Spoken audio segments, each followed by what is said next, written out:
All right, so for today's edition of the Morning Pitt, let's talk about something other than Phil Jurkovec, something other than Pitt's quarterback, something other than all the things we've all been talking about for the past 2 days or so. Just kidding. There's nothing else to talk about. This is the only topic there is. Maybe later in the week we'll get into some other topics, some things other than Phil Jurkovec and the quarterback situation. Maybe we'll get into some different topics down the road. Not today. Not yet. Not on this Morning Pitt on youtube.com/Panther-Lair.com.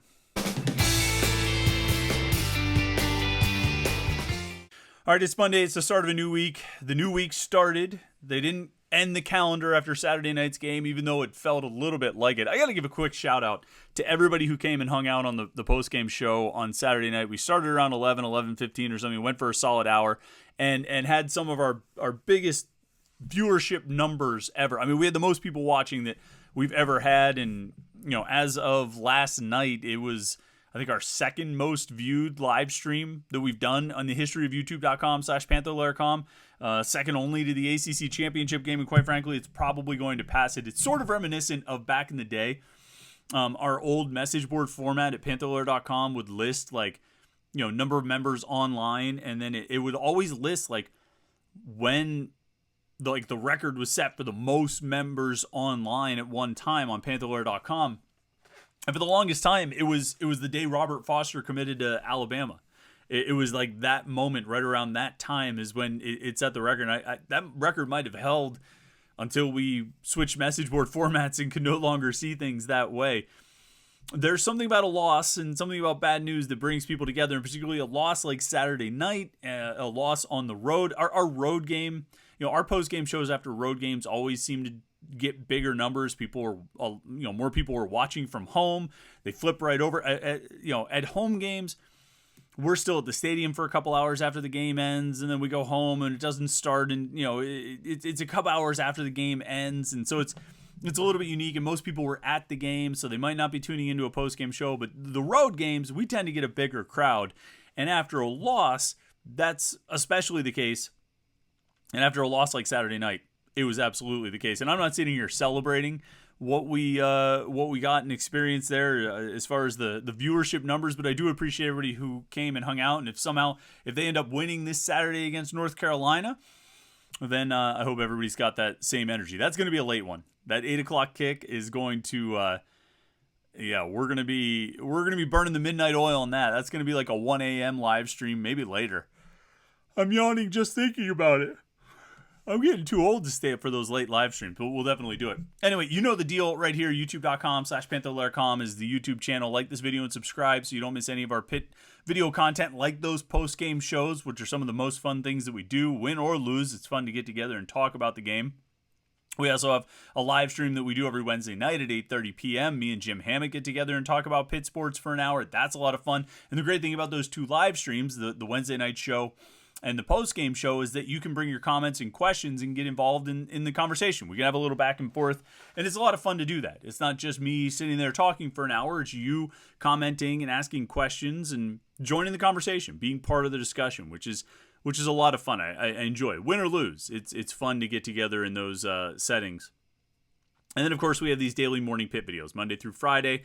Just a little bit of Pitt sports talk to get your day started. And I don't know, there might be some Pitt sports talk on the radio today. You know, with the Steelers not playing until tonight, obviously there will be a lot of pregame content and coverage there, but there's going to be some space to talk about this backyard brawl. But look, we're here doing it every day, talking about Pitt sports every day. So this is a little bit of a, Pitt sports talk to get your day started here at, youtube.com/Panther-Lair.com. And of course, the message boards, the website, I should say. I shouldn't highlight the message boards first, because that's a war zone right now.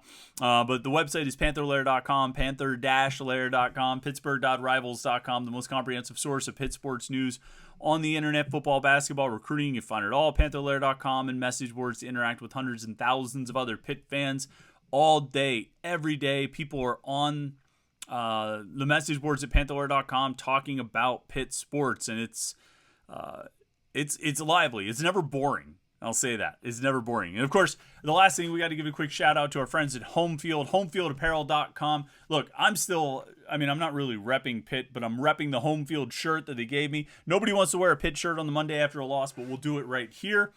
And, because it's a great shirt. Look, you can see the logos right there, some of the other designs that they've got. You go to HomeFieldApparel.com, and you're going to see some really outstanding Pitt gear.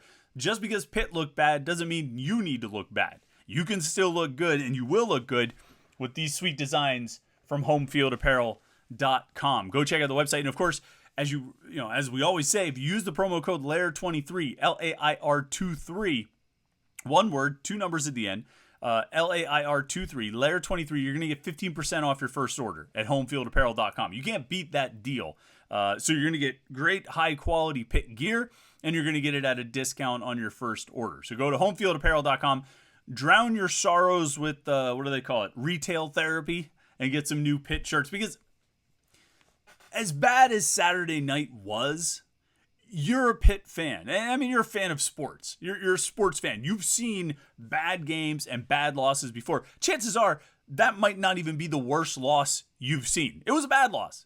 It was terrible. It was downright disgusting and no good. But you've seen plenty of terrible losses and downright disgusting losses and no good losses. You've been through the ringer, and you're still a Pitt fan, which means you still want to rep some sweet Pitt gear. HomeFieldApparel.com is the place to do it. LAIR23 is the promo code to use, and 50% off is the discount you're going to get on your first order. So go to HomeFieldApparel.com and check it out. Now, of course, we're going to talk about quarterbacks today. Of course, we're going to talk about Phil Jurkovec today. And of course, we're going to have the same conversation that we started having after the game on Saturday night, that everybody and their brother was talking about all day yesterday, and they're going to keep talking about today, and they're going to keep talking about it tomorrow, and Wednesday, and Thursday, and Friday, and Saturday, all the way leading up to an 8 p.m. kickoff. I really wish this was a noon kickoff so we could at least get it over with. Get the game going and find out who's going to be the starting quarterback. End all the conversation and speculation, maybe start new conversation and new speculation, but instead we're going to have to wait all day long. Unfortunately, we'll be able to watch some other college football throughout the day, some good college football, hopefully, throughout the day leading into that 8 o'clock game of Pitt, North Carolina at Acrisure Stadium this Saturday. We're going to be talking about it all week. Now, I've got a list here of things that I wrote down that we can talk about this week. What tomorrow's show is going to be about, and what Wednesday's Morning Pitt will be, and what I want to do for Thursday, and what we're going to do in the mailbag on Friday, and all that kind of stuff.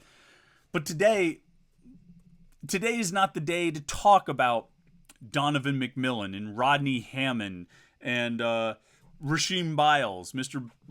Punt Block, and Ben Saul's getting a couple field goals, and it's not the day to talk about those things. It's not the day to talk about the D-line or the O-line or the linebacker depth. We'll talk about all of those things this week, but not today. Today is not the day for that. Today is the day to continue and maybe kind of conclude some of the thoughts from Saturday night about Phil Jurkovec and the quarterback situation, because we've had a day and a half to cool off. We've had 36 hours to sort of process it and think about it. And with that time, with the benefit of hindsight, with the passage of time, the softening of hard feelings and all of that, I can say that not one thing has changed in my view on the situation from what I said after the game on Saturday night. And I'm guessing not one thing has changed in your view from what you thought after the game on Saturday night. And I think we're all probably in agreement that there's got to be a change. And it's pretty remarkable. Because as I look around, as I look at the message boards, I look at Twitter, I look at Facebook, I talk to Pitt fans, I talk to people who watched the game on Saturday night or watched the team. There is not one person I've found who is saying, let's just give him one more chance. I think he made some good plays. I think the potential's there. His O-line was bad, his protection was bad, his receivers let him down. I think he can do it. I think he can get it done. There's not one. I mean, it is a consensus at a minimum and maybe even borderline unanimous. And there's not a lot of things that are consensus and even unanimous in fan opinions. There's just not. You don't see it. I mean, there's always somebody who's a contrarian. And to some extent, the sheer, broad, widespread acceptance of the need to change quarterbacks almost makes me want to take the other side, because I do have a bit of contrarianism in me, a bit of knee-jerk contrarianism in me. And sometimes it works to, like, when everybody's saying it was a bad decision to punt in some situation, I say, well, actually what they were trying to do. There was a punt, they punted in plus territory against Miami in 2021. And I just distinctly remember this because everybody agreed, oh, such a terrible decision to punt. But, like, what happened, and this was, like, my thing, like, I kept seeing it over and over and over again online. Terrible decision. What a joke is this? Why would you punt in that position? Blah, blah, blah.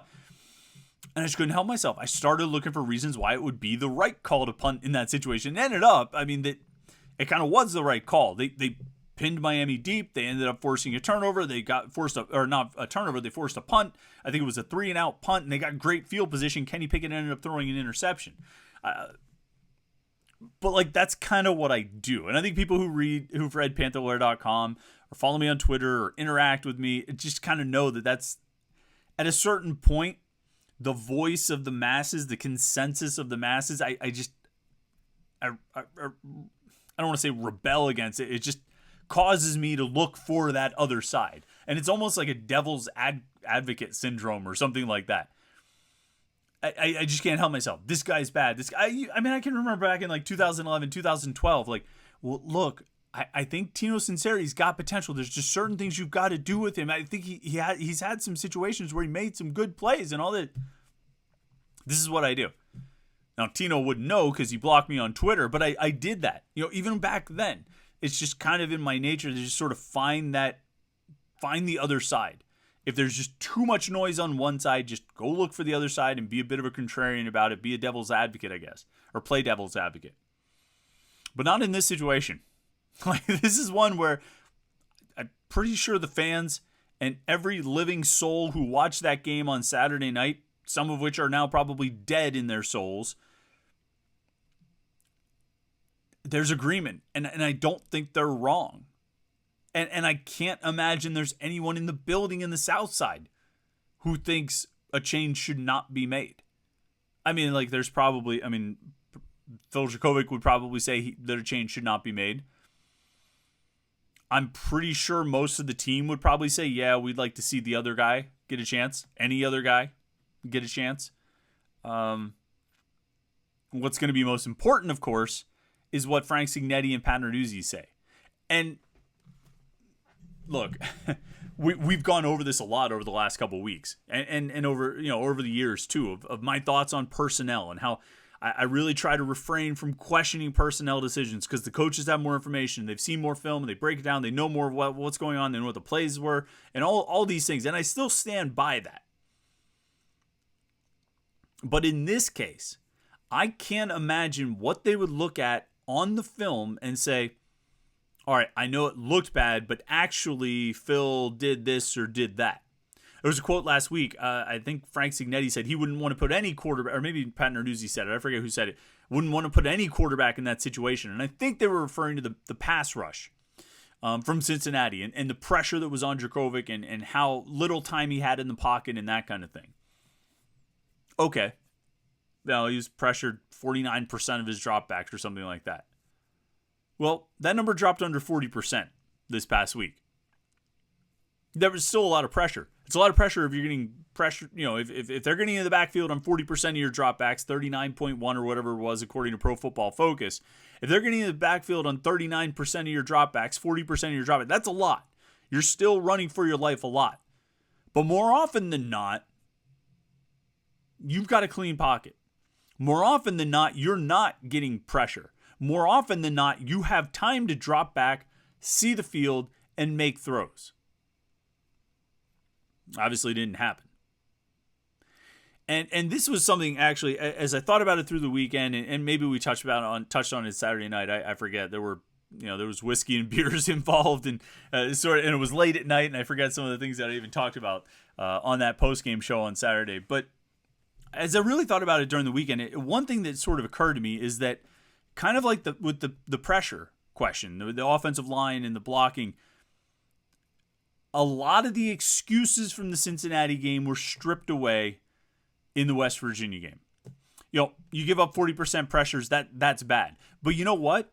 Those 40%, pressures on 40% of his dropbacks, almost all, not almost, but all came from the right side of the offensive line. According to Pro Football Focus, Pitt allowed 8 pressures in that game.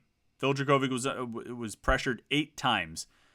4 of them were charged to Branson Taylor, 2 were charged to Ryan Baer, and 2 were charged to Jason Collier. That's all right guard and right tackle. Left guard, left tackle, center, not charged with any pressures. Now, those aren't, perfect stats. That's not written in stone. I'm sorry. Ryan Baer was stepped in at left tackle. So they weren't all off the right side. Excuse me. I'm sorry. 6 came off the right side. Branson Taylor and Jason Collier were charged with 6, according to Pro Football Focus. Now, yeah, we're not taking that as written in stone, and absolutely, we're not taking it as gospel. That's the term I keep trying to think of. But it is, it's one person's approximation of what the pressure looked like and where it was coming from.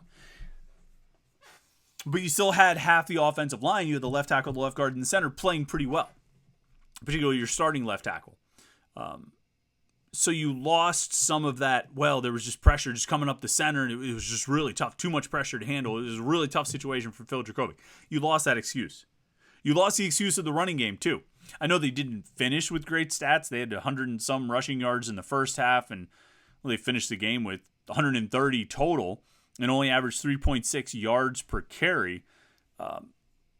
But the running game was going well enough early, particularly in the first quarter. I think they had like 80 yards or 90 yards or something in the first quarter on the ground. First quarter, first half, they were running the ball well. They were running it well enough that that you really weren't in a situation where you got one-dimensional. This was something Pat Narduzzi talked about midweek last week. Or maybe it was on Thursday or something like that. They just got one-dimensional, and so it was hard to to mix the run and the pass because they were down by so much. They were down 20-7, and they had to become one-dimensional, and you're in a tough spot when you get one-dimensional. That just plays into the defense's hands and all this stuff. They were never in that position in this game on Saturday night. They never needed to be one-dimensional. They never trailed by enough that they had to be one-dimensional, and they were running the ball effectively enough that they didn't need to be one-dimensional. Okay, so you lost that excuse as well. The O-line was better against West Virginia than it was against Cincinnati. It blocked better, less pressures. The run game was better against West Virginia than it was against Cincinnati. And I thought the wide receivers played fine. I didn't think the wide receivers had, terrible gaffes like I thought they did against Cincinnati. I thought there were bigger issues against Cincinnati. I thought Bub Means was more inconsistent against Cincinnati. Maybe he was just targeted less against West Virginia. But I didn't think he had those sort of egregious plays that he had against Cincinnati. All the excuses that were offered up during the week last week aren't really viable or they don't stand up this week. They've pretty much been stripped away to where it just comes down to the quarterback. And that's not to say that everyone else on the offense was perfect. Like you say, he was still under pressure on 40% of his dropbacks. That's too much. The wide receivers probably weren't perfect in their routes and whatnot. The run game didn't keep it up, but they became one-dimensional after all. The offense became one-dimensional. They were run. Their one dimension was running the ball, and that, was almost as big a problem as being one-dimensional with the pass. So you took away a lot of there were a lot of rationalizations for Phil Jurkovec's performance last week against Cincinnati. He took most of them away in the West Virginia game, enough that they don't really stand as explanations or excuses for how he performed and how he played.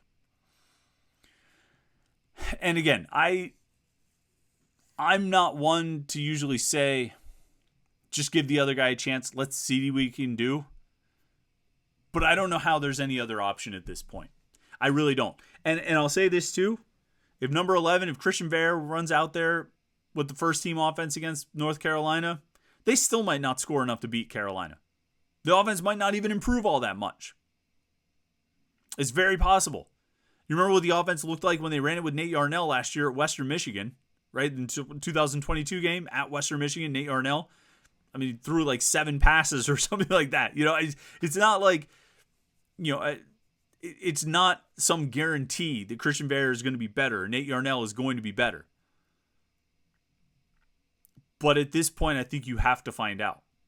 I think you have to find out. And the coaches might say to you, well, Phil's just been better. He's been the better quarterback in practice. Okay, but if what he does in the game is not reflecting what he does in practice, then can you really judge these guys based on practice versus practice? I understand there's more of those than there are games and all that, but let's say Phil performs at this level in practice and Christian Bear is at this level in practice. I don't know if that's the case or not, but let's just say it is.